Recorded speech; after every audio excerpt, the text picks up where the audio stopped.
Assalamualaikum warahmatullahi wabarakatuh. Perkenalkan, nama saya Fitri Arifin, mahasiswa UINSA Gunung Jati Bandung, jurusan Pendidikan Agama Islam semester 7. Yang pada video kali ini untuk memenuhi tugas mata kuliah pengembangan bahan ajar untuk pengumpulan tugas UAS. Oke, soal yang pertama, dalam pengembangan media digital untuk pembelajaran PAI, kolaborasi antara guru dan peserta didik sangat penting. Analisis peran masing-masing pihak dalam menciptakan media ajar yang relevan, inovatif, dan berikan contohnya. Kolaborasi guru dan siswa sangat penting untuk menciptakan media digital yang efektif dalam pembelajaran pendidikan agama Islam atau PAI. Yang pertama ada peran guru, yaitu pendidik menyampaikan materi PAI secara interaktif menggunakan teknologi seperti Google Classroom.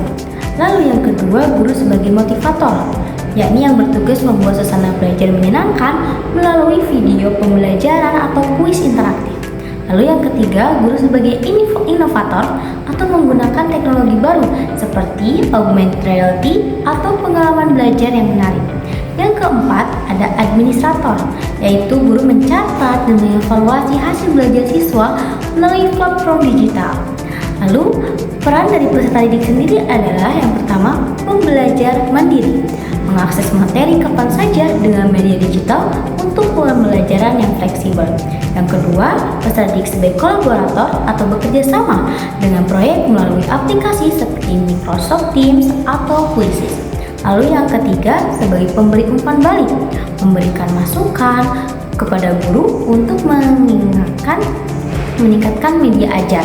Contohnya, media digital PAI seperti video pembelajaran penjelasan konsep agama Islam melalui YouTube atau aplikasi interaktif seperti kuis menyenangkan menggunakan Kahoot atau Quizzes.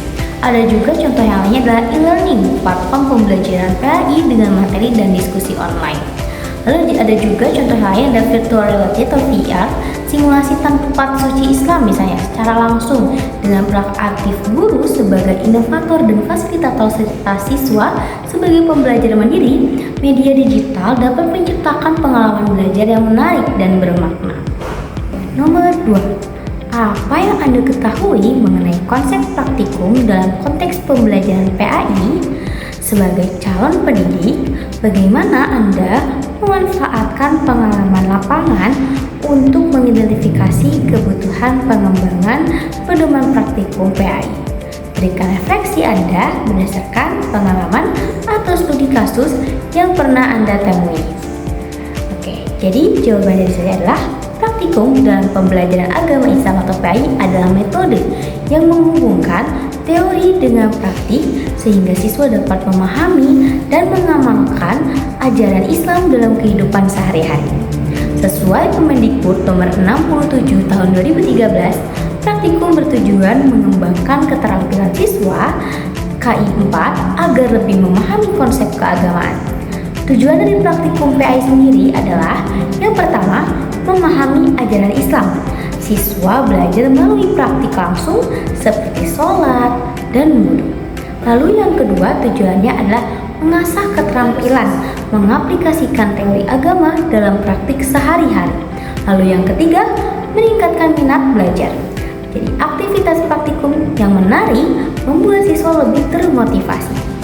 Nah, pengembangan pedoman praktikum PAI merupakan pengalaman lapangan yang membantu calon pendidik merancang pedoman yang relevan dengan kebutuhan siswa dan sekolah. Nah, langkah-langkahnya ada apa ya? Yang pertama ada observasi, yaitu mengamati pelaksanaan praktikum di sekolah. Yang kedua, wawancara, menggali masukan dari guru dan siswa tentang praktik pembelajaran. Lalu yang ketiga, analisis kebutuhan, menentukan fasilitas, materi, dan metode yang diperlukan. Lalu, rekomendasi dari saya mengenai pengembangan praktikum yang pertama adalah integrasi teori dan praktik agar mengimbangi penjelasan teori dengan latihan praktik. Lalu yang kedua ada fasilitas yang mendukung. Jadi, sekolah menyediakan alat bantu bisa seperti video tutorial atau ruang praktik. Lalu yang ketiga, evaluasi praktik. Menilai kemampuan siswa berdasarkan observasi langsung. Dalam pelaksanaan praktikum yang baik, pembelajaran PAI menjadi lebih menarik, efektif, dan membantu siswa memahami serta mengamalkan ajaran Islam dengan lebih baik lagi. Pertanyaan nomor 3.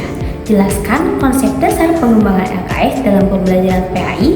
Apa saja prinsip-prinsip yang harus diperhatikan agar LKS dapat mendukung pembelajaran yang efektif dan sesuai dengan karakteristik peserta didik. Jadi, lembar kerja siswa LKS adalah alat bantu pembelajaran yang dirancang untuk membantu siswa memahami materi pendidikan agama Islam. Dan juga untuk melakukan aktivitas belajar secara mandiri. Nah, pengembangan LKS harus memperhatikan beberapa prinsip utama agar dapat berjalan secara efektif. Pertama adalah isi LKS harus relevan dengan kurikulum dan tujuan pembelajaran atau relevansinya. Lalu yang kedua, kegiatan dalam LKS ini harus konsisten dengan materi ajar lain sehingga mendukung pencapaian kompetensi yang diharapkan. Lalu yang ketiga, prinsipnya adalah LKS harus menyediakan informasi, latihan, dan penjelasan yang memadai untuk membantu siswa belajar. Selain itu, LKS perlu dirancang agar mendorong interaksi aktif siswa melalui diskusi, tugas kelompok, atau pertanyaan terbuka, atau bisa disebut juga interaktivitas. Lalu LKS juga harus fleksibel agar sesuai dengan gaya belajar dan kemampuan siswa yang beragam. Di era digital, integrasi teknologi dalam LKS seperti penggunaan multimedia atau platform digital juga penting untuk meningkatkan daya tarik dan efektivitas pembelajaran. Lalu, proses pengembangan LKS melibatkan beberapa langkah. Yang pertama adalah melakukan analisis kebutuhan untuk menentukan materi apa saja yang sesuai dengan kurikulum dan karakteristik siswa. Lalu yang kedua, menyusun isi LKS secara logis dan mengikuti prinsip-prinsip yang telah ditetapkan. Yang ketiga, melakukan uji coba di kelas untuk mendapatkan umpan balik dari siswa dan guru. Kemudian, merevisi LKS berdasarkan hasil evaluasi tersebut. Nah, yang terakhir, menerapkan LKS secara berkelanjutan sambil terus melakukan perbaikan agar semakin efektif. Dengan mengikuti prinsip dan langkah ini, LKS dapat membantu siswa memahami ajaran Islam secara lebih mendalam dan aplikatif, sekaligus menjadikan proses pembelajaran lebih menarik dan interaktif. Nomor 4. Jelaskan langkah-langkah yang perlu dilakukan untuk menganalisis kebutuhan bahan ajar PAI di jenjang SD dengan kelas yang terdiri dari peserta didik normal dan anak berkebutuhan khusus atau ABK. Sertakan juga contoh konkret hasil analisis kebutuhan tersebut. Jadi jawaban dari saya adalah menganalisis kebutuhan bahan ajar pendidikan agama Islam PAI untuk jenjang sekolah dasar SD, terutama yang melibatkan siswa normal dan anak berkebutuhan khusus atau ABK, memerlukan pendekatan yang terencana.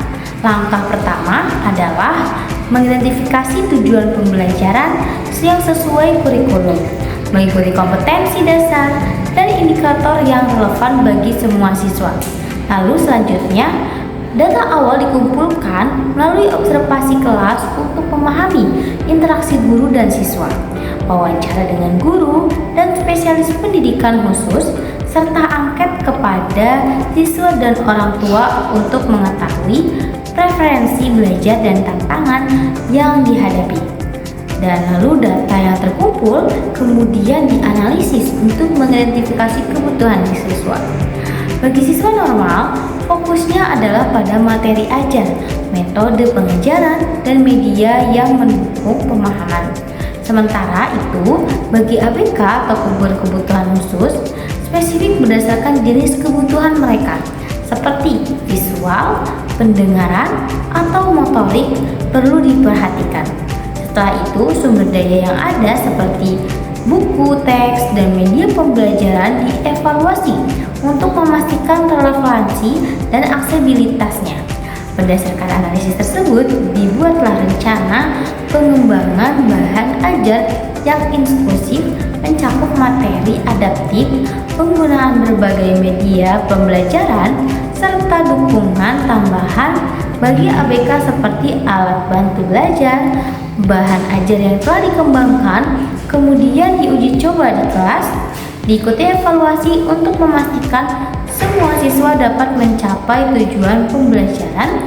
Misalnya, siswa normal mungkin lebih menyukai media interaktif seperti video atau simulasi praktik ibadah, sementara ABK ini membutuhkan materi visual atau alat bantu khusus. Dengan pendekatan ini, bahan ajar yang dikembangkan akan meningkatkan kualitas pembelajaran dan memastikan pengalaman belajar yang sesuai untuk semua siswa. Nah, langkah ini menciptakan pembelajaran yang inklusif, adaptif, dan efektif. 25. Bagaimana Anda menyesuaikan materi bahan ajar PAI untuk siswa SMP, SMA, dan SMK yang memiliki karakteristik usia, tingkat kedewasaan, serta minat belajar yang berbeda? Berikan contoh konkret untuk setiap jenjangnya. Jadi, jawaban dari saya adalah menyesuaikan bahan ajar pendidikan agama Islam atau PAI untuk siswa SMP, SMA, dan SMK perlu memperhatikan karakteristik usia, tingkat kedewasaan, serta minat belajar masing-masing jenjangnya. Untuk siswa SMP yang berusia 12-15 tahun, materi pembelajaran perlu dikemas secara praktis dan interaktif. Misalnya, pengajaran rukun Islam dapat dilakukan melalui metode demonstrasi dan permainan peran. Aktivitas seperti simulasi sholat berjamaah di kelas, di mana siswa mempraktikkan peran sebagai imam, makmum, dan muazin sangat sesuai dengan sifat eksploratif mereka.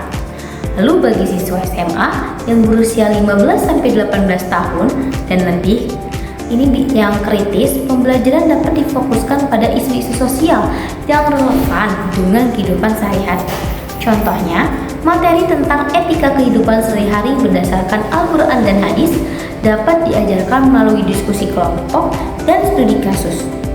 Aktivitas seperti analisis kasus nyata, misalnya kejujuran di media sosial, diikuti dengan diskusi dan presentasi solusi Islami.